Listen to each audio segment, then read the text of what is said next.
Dipersembahkan oleh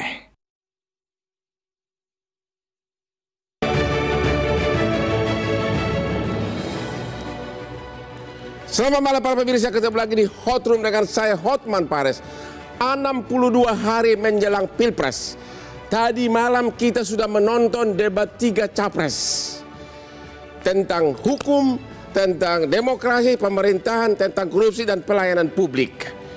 Ada hal yang sangat menarik, yaitu ketika Mas Anies mengumumkan dia akan membuat program Hotline Paris. Yang lebih menarik lagi, kenapa Anies harus membuat gaya jarinya seperti Hotman Paris? Apakah memang Anies juga menyadari betapa parahnya perlindungan hukum kepada para pengais keadilan? Atau memang Anies itu pengagum Hotman Paris? Inilah debat perdana 1, 2, 3 siapa juara di Hot Room.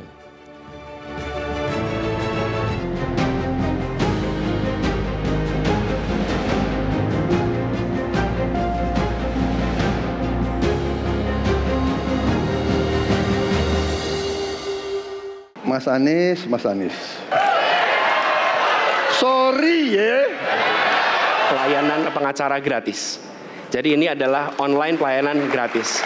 Yang kami sebut sebagai, istilah yang kami gunakan adalah Hotline Paris. Mohon maaf, saya tidak enak karena 2 kawan saya sedang nagih janji dan membuka buku lama. Ya susah kalau kita menyalahkan angin. Set. Inilah bedanya yang berbicara pakai data, yang berbicara pakai fiksi. Okay?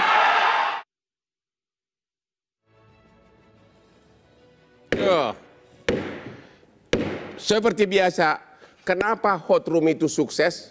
Karena berkat white kopi luwak yang selalu menyertai Hotman dalam setiap debat. Ayo diminum bang, ayo. Kopi terbaik memang sekarang ini. Jadi kalian para pemirsa, contohlah Hotman selalu menyediakan kopi luwak white kopi di samping Anda pada saat Anda bekerja. Oke, pertanyaan pertama kepada para ahli dulu nih. Ya, pada ahli terutama ini 1, ketiga ini, Ferry Amsari, ahli hukum tata negara. Siapa juara di debat tadi malam? Itu pertanyaan untuk 3 orang nih. Siapa juara di debat capres tadi malam? Sebelum ke... Langsung aja to the point dulu deh. Secara bisa kita lihat secara publik ya harus jujur bahwa debat dipegang oleh Anies dan Ganjar. Dan harus diakui Pak Prabowo tidak bisa menahan diri untuk tidak terbawa emosi. Ya.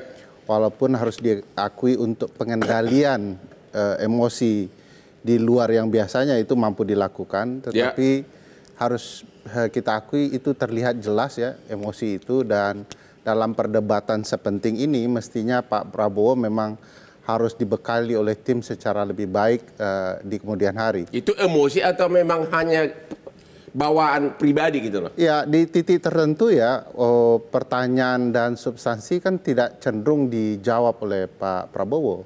Ada kalimat-kalimat yang berulang yang kalau di dalam debat presiden yang saya sering amati, kalimat yang berulang-ulang itu untuk menutupi suatu kondisi agar bisa menjawab situasi tetapi tidak ke arah substansi. Jadi menurut Bapak juara siapa? Ya 8,5 untuk Anies, 7,5 untuk Ganjar, dan 5 untuk Pak. Waduh, parah banget. Jadi supaya Bang Habib lebih semangat nanti ini dari Gerindra nih. Pak Nyarwi Ahmad, pakar komunikasi politik, ya. Siapa juara? Kalau dari sisi retorika, itu tampaknya Anies jelas. Saya sepakat dengan Bung Ferry tadi ya. Dia juara 1 tuh. Boleh dikasih mungkin 9 kalau dari retorika. Ya, karena ketajamannya dan itu sampai memancing ya panas Pak Prabowo di situ.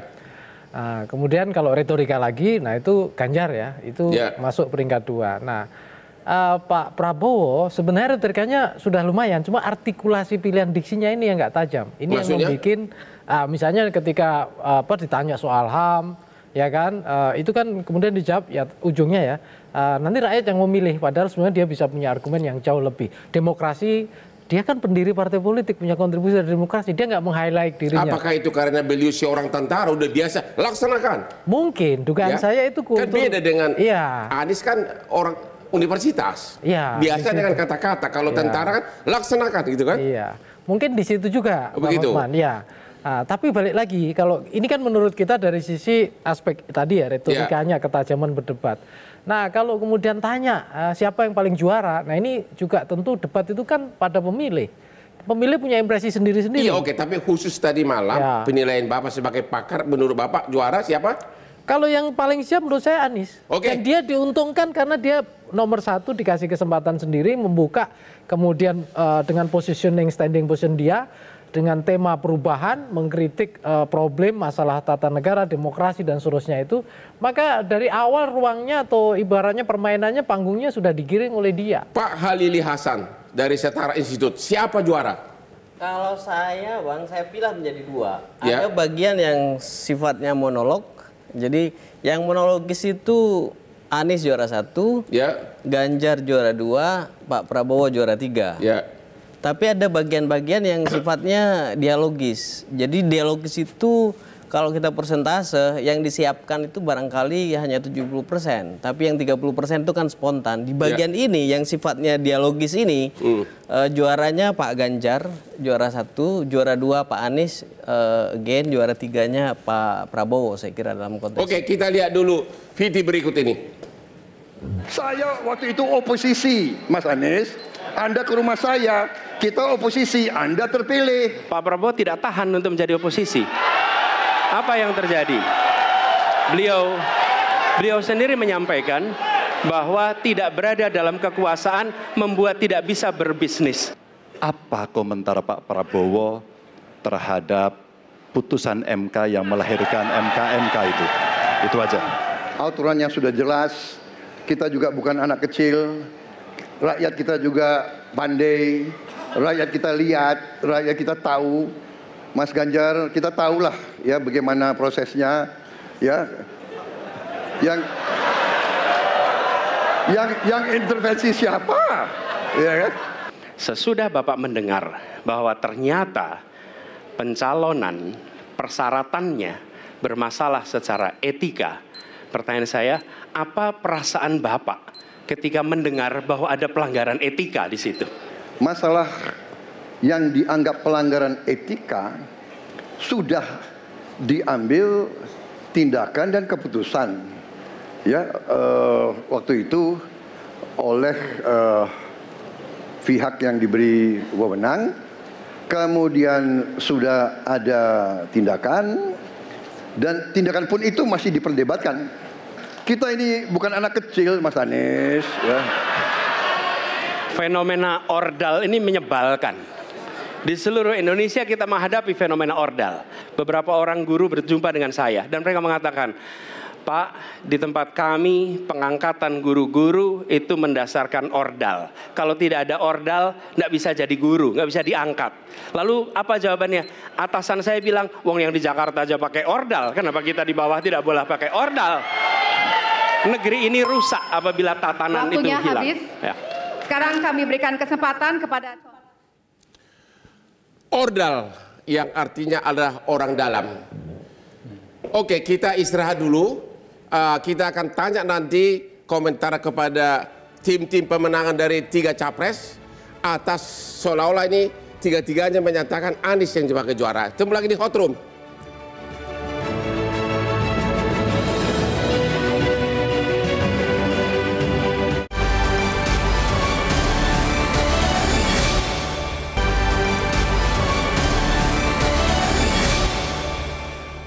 Dipersembahkan oleh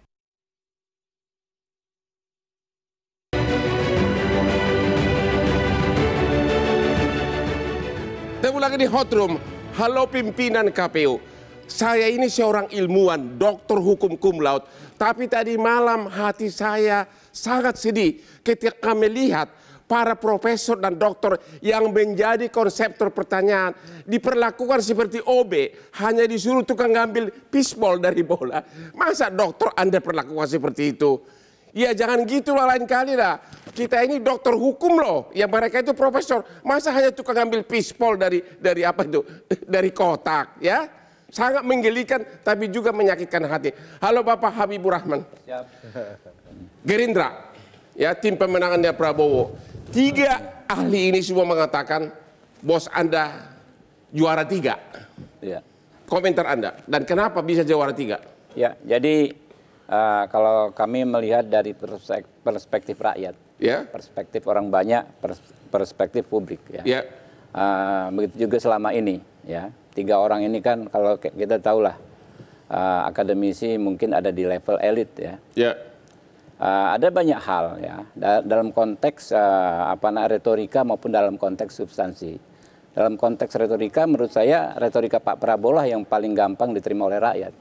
Jawaban beliau itu sederhana, ya, santai dan nyata, apa gitu. Adanya, real, ya.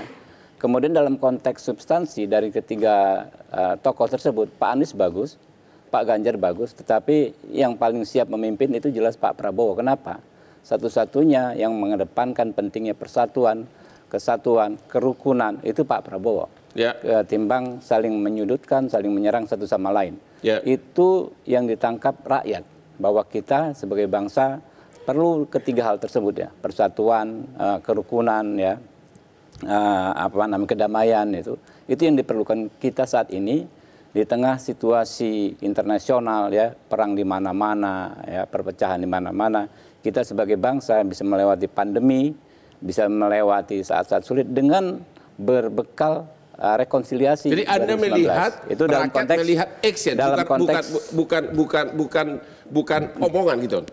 Ya, apa yang kita sampaikan pasti dicerna dan dilihat oleh rakyat. Jadi kalau secara ilmiah menilai survei debat itu, bahkan di Amerika itu bukan saat debatnya, tetapi setelahnya orang akan googling apa yang disampaikan, orang akan cari apa yang disampaikan. Misalnya gini, ya, mohon maaf, ya, dengan segala hormat, saya sepakat dengan Pak Anies soal kebebasan berpendapat, bagaimana kita membuat regulasi yang lebih baik. Tetapi Pak Anies ternyata kan nggak update. Undang-undang ITE itu baru 8 hari yang lalu kita ketok di paripurna untuk perubahan yang kedua. Itu sangat maksimal perbaikannya. Pasal 27 Pak Hotman itu kedua kalinya kita rubah menjadi sekarang ancaman hukumannya di bawah 2 tahun. Tadinya di atas 5 tahun bisa penahanan sebelum sidang, Bang Hotman tahu. Pasal 28 menjadi 28A sekarang ITE yang tadinya ada klausul karet, Bang Hotman. SARA, suku, agama, ras, antar golongan. Antar golongan inilah unsur karet di pasal tersebut yang memenjarakan Ahmad Dhani, Asma Dewi, banyak aktivis, banyak ulama, ya kan, karena dituduh mencemarkan golongan, padahal golongannya bisa siapa saja. Itu diperbaiki di minggu lalu. Undang-undang 146 juga udah nggak ada. Di 263 KUHP yang baru. Kita fokus dulu kepada debat. Iya. Jadi ya, itu debat. Ya, yang disampaikan Pak Anies datanya nggak pas gitu loh. Dalam debat itu kan tujuan utama kan mencari kelemahan lawan, menjatuhkan lawan. Itu sudah hukum alam begitu. Kenapa timnya Prabowo tidak mengingatkan Prabowo agar ke Anies ditanya mengenai Formula E? Ya, itulah. Agar ke Ganjar ditanya mengenai IKTP skandalnya. Itu kan sangat kasus yang sangat menarik perhatian masyarakat. Kenapa itu nggak ditanyakan? Kenapa yang ditanya tentang polusi gitu? Enggak. Itulah kebesaran dan pengangguran. Kebesaran hati Pak Prabowo, ya. Tapi ini kan debat kan saling menjatuhkan. Enggak begitu di mata Pak Prabowo. Begitu. Mata Pak Prabowo itulah di mata Pak Prabowo bagaimana debat ini kita bisa menghasilkan narasi-narasi yang edukatif kepada rakyat. Kan rakyat pengen melihat pemimpinnya itu walaupun berdebat, suasana namanya nomenklaturnya debat, tapi sebetulnya dalam konteks mengklarifikasi untuk mencari solusi, sama-sama mencari solusi. Itu sebetulnya makanya kami kemarin format debat ini kan nggak masuk akal juga, cuma 1,5 jam. Padahal kita bicara soal hal-hal yang sangat-sangat strategis. Yang ingin dilihat rakyat ini pemimpin yang sama-sama duduk bareng, ya, saling mengklarifikasi betul, saling mengkonfirmasi betul. Tapi adalah solusinya seperti apa. Itu yang disampaikan Pak Prabowo. Kalau Pak Prabowo dari awal jelas, Pak. Begitu awal debat, dia ngomong ini soal hukum begini dan lain sebagainya. Terakhir dia menyampaikan ini semua bisa dicapai dengan persatuan. Jadi Pak Prabowo mementingkan persatuan daripada menjatuhkan lawan, ya? Menurut kami, ya, seperti yang selama inilah, ya, dinilai oleh rakyat. Misalnya soal putusan MK nomor 90. berbagai macam persepsi dari elit dan lain sebagainya. Ternyata rakyat nggak selesai sampai di situ. Rakyat yang didominasi oleh kaum muda ini mencari. Ternyata di putusan MK itu tingkat mereka bisa melihat tidak terbukti intervensi dan lain sebagainya. Lalu ada keputusan 141 ya kan, yang diputus oleh 8 hakim MK tanpa Paman Usman, ya kan? Oke. Rakyat menilai. Akhirnya apa? Norma itu di mana? Oke. Etika di mana? Etika itu di hati rakyat. Kita beralih dulu ke Pak Taufik terbukti Basari. dengan surveinya, Pak. Taufik Basari, sejauh mana peranan tim kalian sehingga menurut mereka Anies itu jadi juara? Apakah memang Aniesnya sendiri atau memang timnya yang hebat? Aniesnya sendiri yang hebat. Oh begitu? Ya. Kenapa? Karena memang Mas Anies ini punya kemampuan yang luar biasa ya. Karena dia akademisi melawan. Tidak hanya karena akademisi, tapi memang punya kemampuan ya. Selama ini bukan hanya omong doang. Bukan hanya omong doang. Kenapa? Karena selama ini Mas Anies selalu menyediakan diri ya, selama masa kampanye menyediakan diri untuk diuji, untuk dites ya. Ada acara yang namanya Desak Anies setiap turun ke berbagai daerah, itu namanya Desak Anies, di mana anak-anak muda, mahasiswa semua dikumpulkan untuk silahkan menguji Mas Anies, tanyakan apapun, kritik apapun, dan Mas Anies siap untuk menjawab. Nah, sebenarnya kita harus mengapresiasi juga perdebatan kemarin. Kenapa? Karena di situ membuka karakternya masing-masing, membuka bagaimana calon presiden ini apakah dia punya kemampuan atau tidak. Menurut Anda, karakter apa yang dibuka? Ya, begini, yang pertama adalah dari tiap-tiap calon ini itu akan terlihat apakah dia mengetahui masalah-masalah. Itu dia poin aja deh. Ya. Karakter Anies apa yang terlihat? Oh, Mas Anies tahu persoalan, dia punya gagasan untuk menyelesaikan persoalan-persoalan. Karakter Prabowo apa yang terlihat menurut Anda? Nah, itulah. Tolong dijawab, jangan mutar-mutar. Ya, pertanyaannya gini. Kadang-kadang ada jawaban yang tidak nyambung gitu ya. Pertanyaannya apa, jawabannya apa. Nah, artinya kan menjadi pertanyaan buat kita semua, kenapa kok tidak mampu untuk menjawab sesuai konteks dan substansi. Apa dia lebih mementingkan action yang perlulah nantilah, karena dia kan seorang tentara. Biasa begitu tentara. Kalau akademisi kan jago bersifat. Kita bukan sedang memilih tentara, kita sedang memilih presiden. Ya, presiden yang memimpin bangsa ini. Maksud saya, yang persoalannya banyak semua harus bisa Anies itu diselesaikan. udah terbiasa pidato di kampus di mana-mana, jadi pintar bersilat lidah. Bukan soal itu. Kalau seorang tentara kan yang penting hasilnya, ya kan? Ya, tapi yang kita butuhkan presiden. Kita bukan memilih tentara. Presiden dia harus tahu masalah apa yang dihadapi oleh bangsa ini, apa jalan keluarnya, dan punya gagasan ide apa untuk membawa bangsa ini lebih maju ke depan. Sekarang yang ketiga, penilaian Anda terhadap nomor berapa tuh? Ganjar. Nomor 3, ya. Mas Ganjar dia paham masalah. Oke ya. Tetapi kita sulit untuk menemukan ide apa dan gagasan apa yang mau ditawarkan kepada bangsa ini. Gitu. Ya, memang penyampaiannya bagus, dialogis, lembut, senyum dan sebagainya. Memang itu adalah karakter yang juga keluar dari Mas Ganjar. Terima kasih. Pak Emrus Sihombing dari timnya Amin. Bukan Amin. Ganjar. Sorry, timnya Ganjar.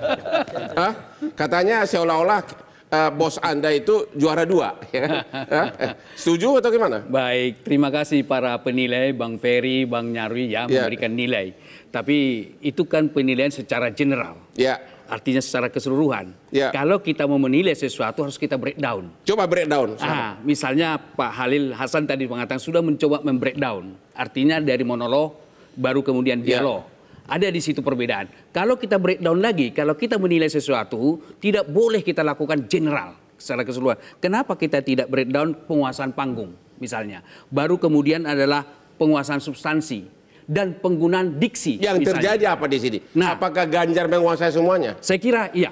Saya betul memperhatikan dialog itu tadi malam. Yaitu apa ya? Apa kelebihan dia dari Anies dan Prabowo? Sederhana untuk melihat. Saya pengajar argumentasi dan debat. Ketika perdebatan terjadi tidak boleh muncul merendahkan lawan bicara. Yaitu adalah Mas Anies, tidak boleh itu. Ya, namanya debat kan saling menjatuhkan. Tidak, dalam suatu dialog, argumentasi. Itu bukan dialog, Pak, itu debat. Iya, debat. Tolong dibaca buku tentang teori-teori perdebatan. Tidak boleh kita merendahkan orang lain.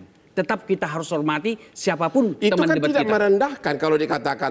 Lu pernah datang ke rumah gua, lu bilang bahwa oposisi tidak ada. Bukan, diksi yang saya mau katakan bahwa Mas Anies, Itu dari sudut komunikasi biasanya disampaikan orang yang superior kepada inferior, menunjukkan dirinya sebagai orang yang lebih superior. Seharusnya tidak bisa begitu. Harusnya yang kita perdebatkan sekarang kita adalah dari materi. Substansi ke substansi dulu. Di mana kelebihannya Ganjar? Sederhana. Ya. Ketika kita melihat, ketika dia menjelaskan dia berkunjung ke Papua, ya. Ganjar, baru kemudian adalah Mahfud ke Aceh. Mereka atas dasar pengalaman, atas dasar empirikal yang mereka lihat, baru mereka mengungkapkan program. Jadi berbasis kepada apa yang ada di lapangan. Contoh, di Papua ada seorang pendeta membantu orang melahirkan karena tidak ada katakanlah peralatan kesehatan di sana. Baru kemudian ke Aceh. Di sana ada seorang guru yang tidak memenuhi kebutuhan. Tapi itu maksud saya itu adalah Ganjar hanya menuju suatu kejadian, bukan karena jasa dia. Tunggu dulu, justru itu yang paling bagus. Bagaimana melihat fenomena yang ada di lapangan dan dia berkunjung. Satu hal yang menarik secara simbolis. Kalau dikatakan tadi soal NKRI dan katakanlah persatuan, justru lebih menunjukkan secara nyata rasa persatuannya adalah pasangan Ganjar dan Mahfud. Kenapa? Pada periode, pada kampanye hari pertama, yaitu Ganjar ke ujung timur, yaitu Papua, ia menunjukkan apa di situ? Dia memulai dari ujung timur, di mana cahaya matahari. Jadi baru kemudian dari Aceh. Kita mau istirahat. Ya. Anda mengatakan bahwa Ganjar itu lebih bersifat nasionalis ke arah persatuan. Ketemu lagi di Hot Room.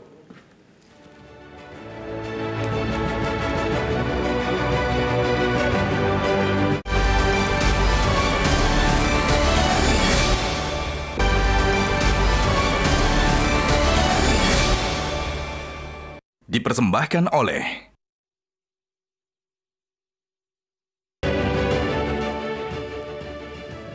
Temu lagi di Hot Room, para pemirsa. Coba Anda lihat betapa dekatnya Hotman dengan kopi luwak white coffee. Inilah yang membuat saraf saya selalu siap untuk bekerja keras dan menjatuhkan lawan-lawan saya. Kopi luwak white coffee the best. Kita lihat dulu VT berikut ini. Peristiwa Kanjuruan dan peristiwa kilometer 50. Di situ proses hukum sudah dijalankan. Tetapi rasa keadilan masih belum muncul. Saya ingin tanya posisi Pak Ganjar di dalam dua peristiwa ini. Saya orang yang tidak pernah abu-abu. Hitam putih, sat-sat. Kami tidak pernah ragu-ragu, kami tidak pernah abu-abu, maka kami pun tadi mengklarifikasi pertanyaan kepada pasangan calon nomor 2, karena kami bukan orang yang menunda pekerjaan, menggantung pekerjaan untuk kemudian menjadi komoditas. Apakah kalau Bapak jadi presiden akan membuat pengadilan HAM? Pertanyaan nomor kedua, apakah Bapak bisa menemukan, menunjukkan, membantu pada keluarga agar kemudian mereka bisa berziarah? Dua ini sama-sama tidak dijawab. Saya tegas akan menegakkan hak asasi manusia. Masalah yang Bapak tanyakan agak tendensius. Kenapa yang 13 orang hilang pada saat itu ditanya kepada saya?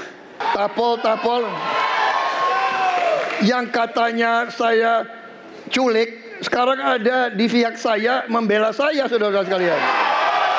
Apakah boleh saya simpulkan kalau begitu, Mas Anies dalam posisi yang oposisi terhadap beberapa kebijakan termasuk IKN? Ketika kita memiliki masalah yang masih urgen di depan mata kita, di Kalimantan sendiri, kebutuhan untuk membangun sekolah yang rusak sangat banyak. Membangun kereta api atau jalur tol antar kota di Kalimantan itu urgen, yang dibangun untuk rakyat. Kalau hari ini kita belum bisa menyiapkan pupuk lengkap, tapi pada saat yang sama kita membangun sebuah istana untuk presiden, di mana rasa keadilan kita? Oke, Pak Ferry Amsari. 13 orang hilang itu terjadi pada akhir pemerintahan Soeharto. Sudah berapa presiden? Gus Dur, Megawati, SBY sama Jokowi. Kenapa yang ditanyakan hal itu kepada Prabowo? Kan harusnya yang menuntaskan HAM kan 4 presiden tersebut. Itu selalu ditanya terus. Berdasar nggak itu ditanyakan ke dia? Sedangkan presiden yang sebelumnya tidak melakukan apa-apa. Ya, tentu isu ini dari awal selalu dibicarakan dan Pak Prabowo termasuk yang pernah dimahmilkan untuk itu. Bukan mahmil, nggak ada mahmil. Ya, nggak ada mahmil. Ya, ya, melarikan diri lah. Nggak ada melarikan diri yang mana mahmil? Coba diklarifikasi mana mahmil? Iya, yang jelas beliau dipecat. Tidak ada dipecat, tidak ada di mahmil. Diralat dulu. Ya, Dewan Kehormatan. Dan itu belum tuntas. Kalau kita bicara soal beberapa isu terkait pelanggaran HAM, kita mengenal misalnya Afrika Selatan dengan rekonsiliasinya. Kalaulah Pak Prabowo mencoba melawan isu itu, dia bisa masuk dengan lebih rapi ya, menjelaskan saya siap menghadapi ini, kita bisa bentuk komisi rekonsiliasi untuk membongkar kejahatan di masa lalu, dan saya siap menjadi bagian untuk menjelaskan itu. Tapi sepanjang perdebatan tidak ada gagasan untuk menyelesaikan konflik. Pertanyaan besarnya, wajar tidak kemudian orang akan mempertanyakan kembali di masa-masa tertentu seperti tahun-tahun politik saat ini? Ya wajar saja. Apalagi Bang Hotman, di dalam konsep hukum tata negara dan ilmu politik itu, calon presiden itu adalah orang, kan ada istilahnya ya, disebut presidential power is the power to persuade. Kekuasaan presiden itu adalah kekuasaan untuk meyakinkan orang banyak. Oke. Bagaimana orang bisa diyakini kepada hal-hal yang belum selesai dan tuntas? Terima kasih. Pak Khalili Hasan, isu HAM yang selalu ditanyakan kepada Pak Prabowo, terutama yang 13 yang hilang akhir zaman Soeharto. Sementara presiden-presiden yang berkuasa tidak melakukan apa-apa. Tepat nggak itu ditanyakan kepada Pak Prabowo? Dan juga isu HAM lainnya. Ya, saya kira tepat. Pak Prabowo tadi malam itu melakukan blunder serius saya kira. Pada dua hal terutama.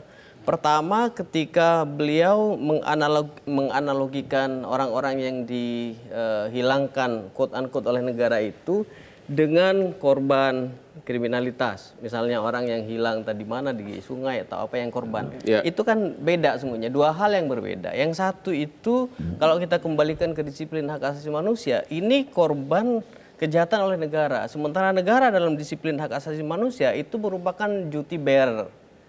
Dia apalagi ya, negara itu kalau dalam satu kasus khusus penculikan, kan penculikan ini kalau kita balikin ke hukum internasional, dia kejahatan yang terus menerus. Bukan, pertanyaan saya, kejadian penculikan itu kan terjadi pada zaman akhir Soeharto. Kemudian sudah yang berhak mengusutnya yaitu Presiden Gus Dur, Megawati, SBY dan Jokowi. Ternyata sampai sekarang nggak ada. Kenapa kok dipersalahkan Prabowo gitu loh? Yang berkuasa kan bukan dia. Saya kira layak itu pertanyaan itu karena Pak Prabowo salah satu yang paling sering disebut. Satu. Yang kedua, ada perjuangan korban yang menurut saya sampai detik ini terus dilakukan. Dan blunder terbesar dari tim Pak Prabowo kan beberapa orang di sekitarnya mengatakan bahwa ini, termasuk Pak Prabowo saya kira. Kalau polling saya naik, kemudian ini dipertanyakan ke saya, Anda tendensius kan, itu pernyataan beliau. Tapi kan sebenarnya kalau kita cek perjuangan para korban, itu kan tidak sepolitis itu. Misalnya kita cek nih Bang Hotman ya, Kamisan itu sudah 798 kali Kamis sampai Kamis terakhir kemarin untuk memperjuangkan. Jadi ini betul-betul daily struggling buat Anda melihat nggak bahwa Prabowo sengaja tidak menjawab substansi pertanyaan dari Ganjar? Nah itulah di bagian itu menurut saya ingin katakan bahwa di isu HAM Pak Prabowo kayaknya tidak siap berdebat memang. Ya, ada satu pertanyaan Ganjar yang tidak dijawab. Bukan soal pengadilan HAM ad hoc-nya, tapi permintaan Ganjar, bersediakah Pak Prabowo menunjukkan di mana batu nisan korban? Pak Habibur Rahman dari timnya Prabowo, bersediakah Anda membawa ke batu nisan? Ya inilah kan, makanya kan disebut tadi tendensius. Ya, pertanyaan yang sangat bermuatan politis, Bukankah ini kan debat? Yang debat kan memang saling menjatuhkan. Oke. Jadi soal penculikan yang disebut-sebut itu. Kenapa tidak mau jawab? Ya, ada 4 hal. Yang pertama, putusan DKP, bukan Mahmil bos. Ya, DKP itu bukan putusan lembaga peradilan. Itu bukan kuasi peradilan. Jadi Prabowo belum pernah diadili? Enggak pernah. Tidak ada. Ya, tidak ada satupun saksi bukti di persidangan tim Mawar menyebutkan Pak Prabowo. Yang ketiga, ya, keputusan Presiden B.J. Habibie menyatakan Pak Prabowo diberhentikan dengan hormat dan diberikan penghargaan atas jasa-jasanya. Yang keempat, sampai saat ini ya ketentuan pasal 20 itu kan 30 hari. Pasal 20 Undang-Undang Pengadilan HAM bagi Komnas HAM untuk melengkapi. Kejaksaan Agung ya sejak tahun 2002 tepat sampai sekarang habis 11 tahun. Dari tadi ketentuan 30 hari belum bisa mendapat berkas yang memenuhi standar untuk dilakukan penyidikan. Kenapa Pak Prabowo tidak menjawab itu secara lugas tadi malam? Nggak ada masalah. Tambah lagi, kenapa ini jadi politis? Ya. Kalau Pak Prabowo ya disudutkan, diyakini pelaku pelanggaran HAM, kenapa Ibu Mega 2009 ya mencalonkan beliau menjadi cawapres? Kenapa Pak Mahfud MD ya kan ya cawapresnya Pak Prabowo menjadi ketua tim ses Pak Prabowo tahun 2014? Kenapa Pak Anies? Ya, kalau Pak Prabowo dianggap sebagai pelaku pelanggaran HAM, mau dicalonkan oleh Pak Prabowo. Tolong Bapak jawab, kenapa itu tidak dijawab oleh Prabowo tadi malam? Tidak ada masalah. Jadi kan namanya pemimpin, dia tentu punya kebijakan. Ya, menjawab sesuatu secara umum, ya secara norma umum yang bisa lebih dicerna oleh rakyat. Dia gampang aja. Ya, kenapa ini ditanyakan di tahun-tahun politik? Memang itulah. Memang ada yang disampaikan para korban tidak di tahun politik, tetapi yang paling ramai menjelang pemilu. Dan ini disampaikan oleh orang ya yang memang berkepentingan langsung untuk mendiskreditkan Pak Prabowo, itu Pak Ganjar. Jadi itu kenapa maksud Anda itu hanya tujuan untuk mendiskreditkan. Sekarang Pak Sihobing, puas nggak Anda dengan jawaban dari Pak Prabowo yang tidak menjawab poin pertanyaan tentang HAM itu? Saya pikir apa yang diajukan oleh Bung Ganjar tidak menjawab. Sebenarnya sederhana kalau menjawab itu. Artinya langsung saja misalnya Pak Prabowo katakan saya akan buat pengadilan khusus gitu ya, ad hoc untuk hal itu. Dan kemudian bisa saja dia mengatakan bahwa langsung dia jawab tidak mungkin saya antar ke sana karena saya tidak tahu misalnya. Atau sudah tahu misalnya seperti itu. Saya kira sederhana. Jadi menurut Anda kenapa tidak harus dijawab seperti itu? Tendensius gitu ya. Kenapa tidak dijawab seperti itu? Saya kira Pak Prabowo yang harus menjawab itu, bukan kami. Analisa Anda? Saya kira lebih tepat beliau memberikan analisa kalau soal tadi itu. Tadi udah dianalisa tempat dia. Tetapi saya mengatakan bahwa sekalipun anggaplah sebagai suatu analisis, karena memang Prabowo tidak mampu melakukan itu. Sehingga melakukan apa? Melakukan yang dipertanyakan oleh Ganjar. Tidak mampu atau tidak mengetahui? Saya kira tidak mampu melakukan itu. Tidak mengetahui di mana kuburan 13 orang itu? Enggak, dalam konteks pengadilan HAM dulu. Oke. Head talk itu. Baru kemudian batu nisan dari itu bisa saja saya katakan tadi di awal. Bahwa katakan saja tidak tahu, begitu kan? Ya. Nah, itu artinya jawaban yang secara definitif. Tetapi jawabannya kan mengambang. Begitu. Jadi kan gini, rakyat kan mengikuti. Persoalan ini udah lama.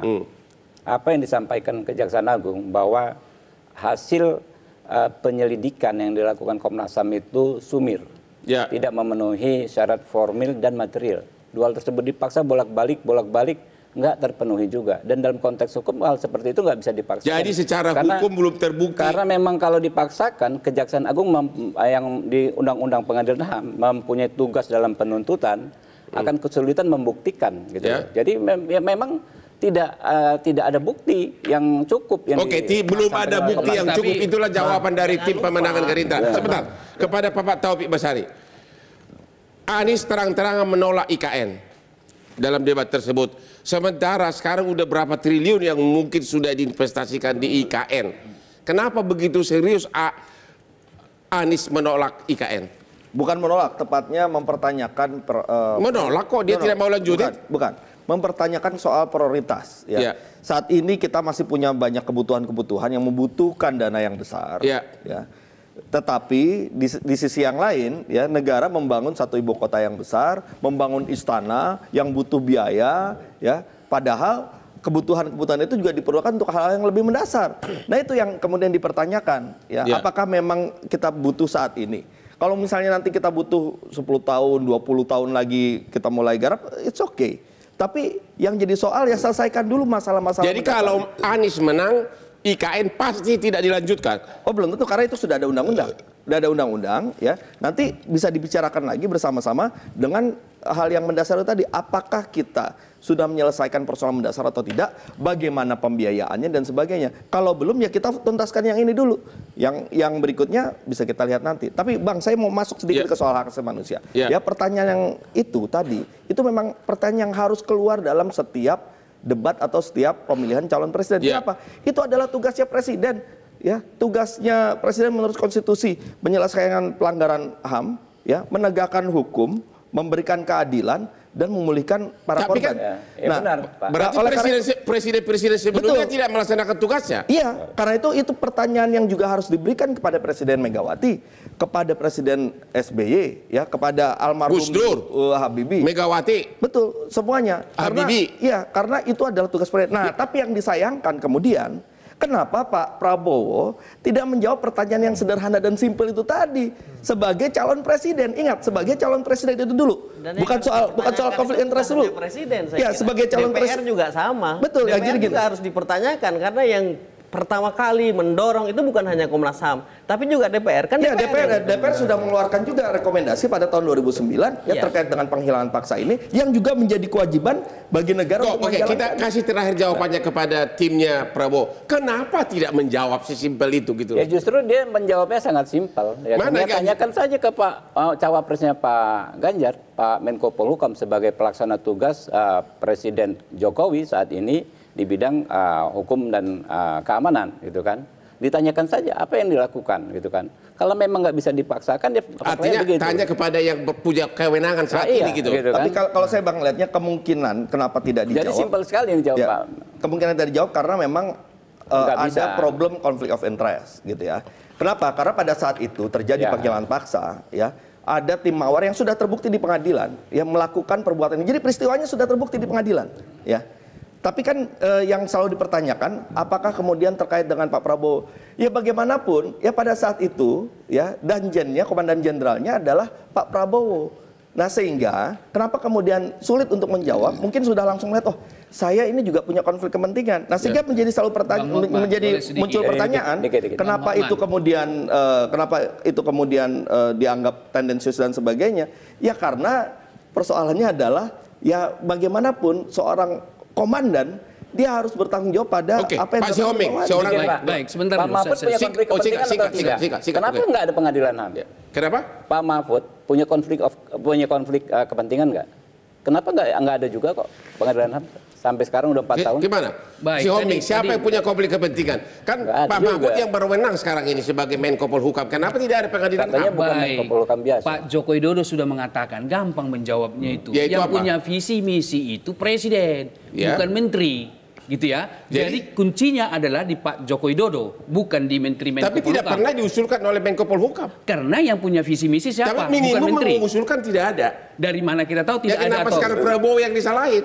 Saya kira yang berwenang sekarang ini karena memang persoalan itu tidak pernah dituntaskan. Seperti itulah dikatakan Pak Ganjar, sebagai seorang pemimpin setiap persoalan itu harus kita clearkan di masa jabatan kita. Yaitu yang bertanggung jawab tentang itu adalah kepala negara. Jadi Anda mengatakan bahwa beban sekarang ini harusnya Pak Jokowi bisa mengklirkan ini sebagai presiden. Kita istirahat dulu sampai nanti segmen terakhir.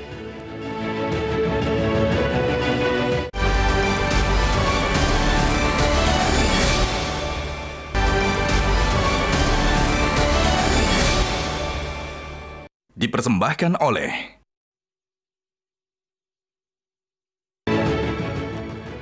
Temu lagi di Hot Room.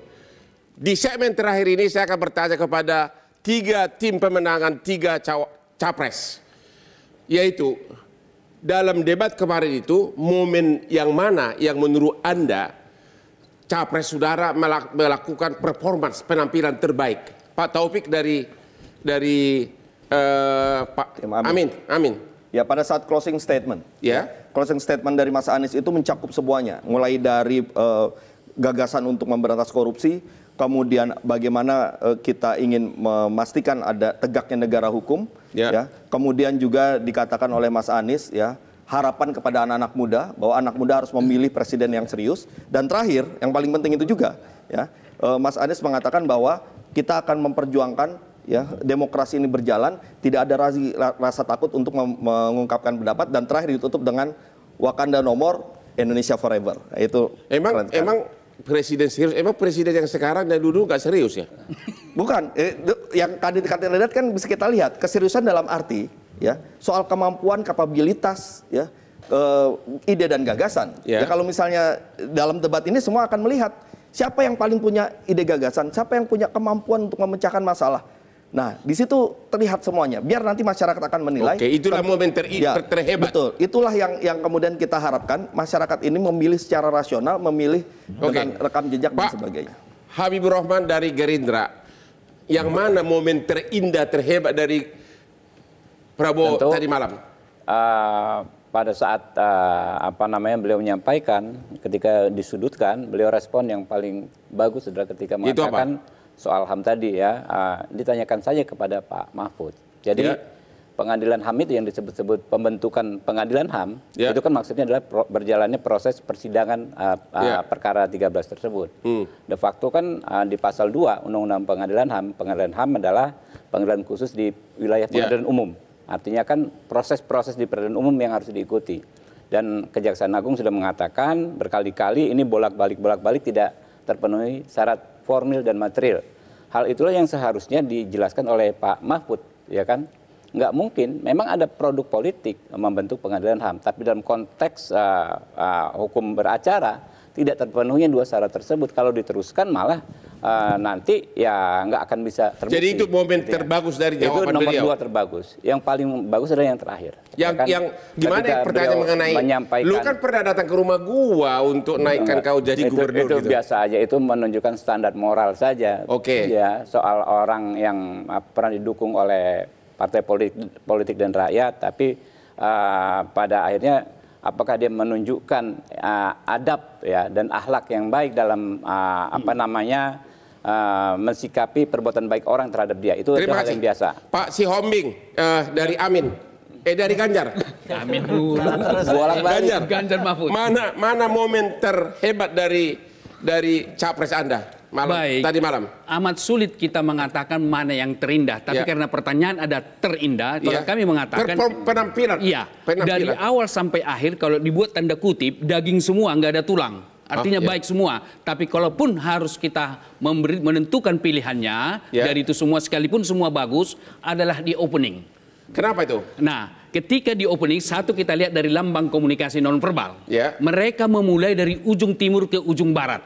Gitu. Itu sebagai simbol bahwa mereka adalah peduli terhadap Indonesia. Beda dengan kalau misalnya dimulai dari kantong-kantong suara di mana masa mereka lebih banyak. Tapi tidak mereka lakukan. Baru kemudian, kenapa saya katakan itu yang terbaik sekalipun semua sangat baik semua, adalah di sana ditemukanlah persoalan-persoalan itu yang di Papua ada orang melahirkan dibantu orang pendeta. Pada saat dia mengungkapkan persoalan itulah momen terbaik. Karena apa? Karena memang itulah persoalan yang terungkap di masyarakat. Baru kenapa demikian itu yang terbaik misalnya, walaupun semua terbaik. Ini data saya dibuat di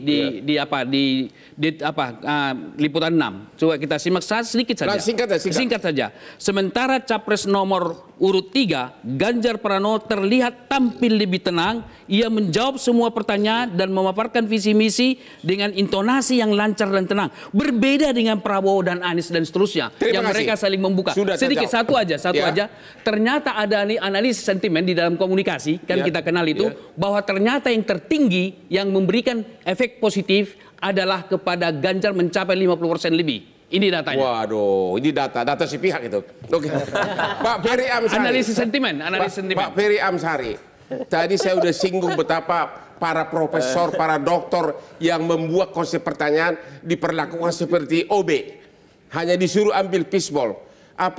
Apa komentar Anda atas pelaksanaan dari debat tadi malam? Apakah benar-benar tidak profesional atau bagaimana? Untuk debat yang fokusnya adalah kepada calon presiden, harusnya memang kita harus fokus ke calon presiden. Tadi malam kita mendengar suara moderatornya aja belum bosan dengarnya. Harus dua pula begitu ya, harus ditampilkan seolah-olah seperti penerimaan Piala Oscar.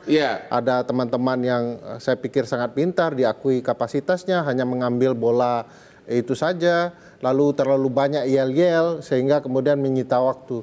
Kenapa tidak memulai debat dengan para kandidat saja?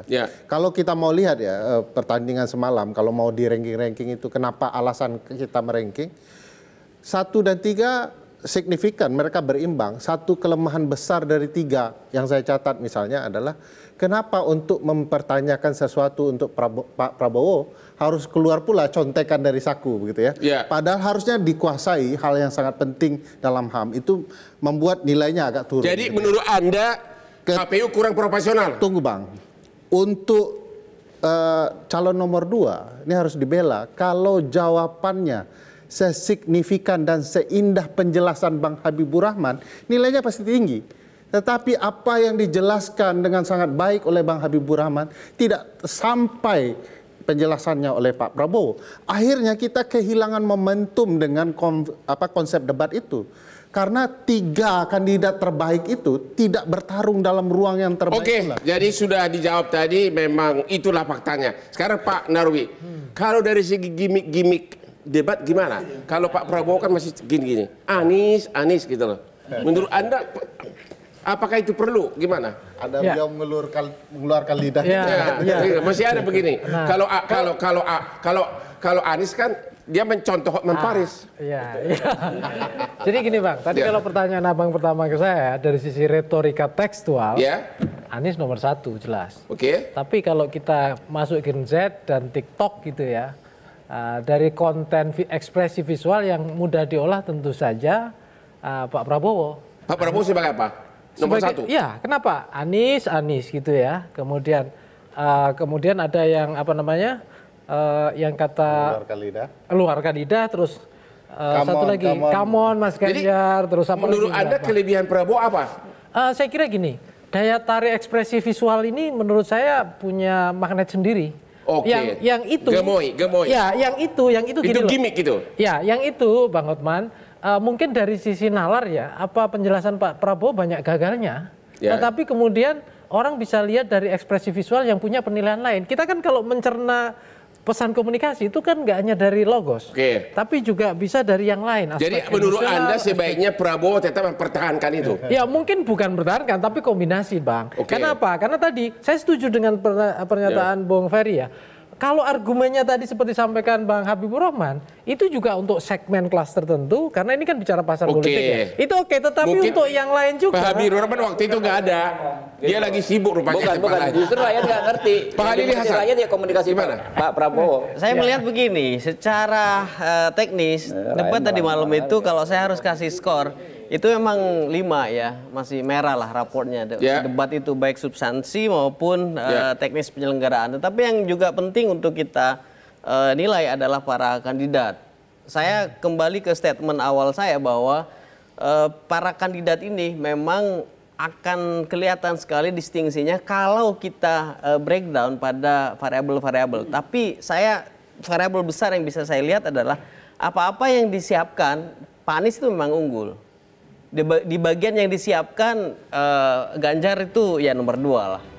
Kalau Pak Prabowo tampaknya memang tidak siap untuk berdebat pada aspek itu. Tapi yang tidak disiapkan, Ganjar itu nomor 1 menurut saya bagus, dan Anies 2. Pak terima kasih.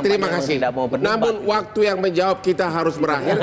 Sebagai penutup adalah agar di debat capres berikutnya jangan lagi membuat seperti Piala Oscar atau pemilihan Putri Indonesia, di mana capresnya disuruh berdiri jalan.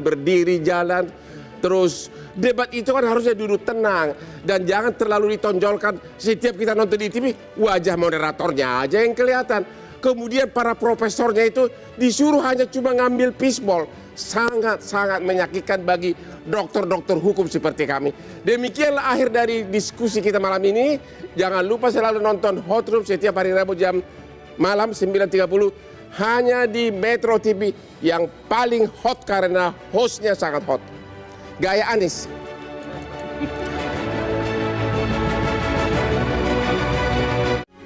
Metro TV.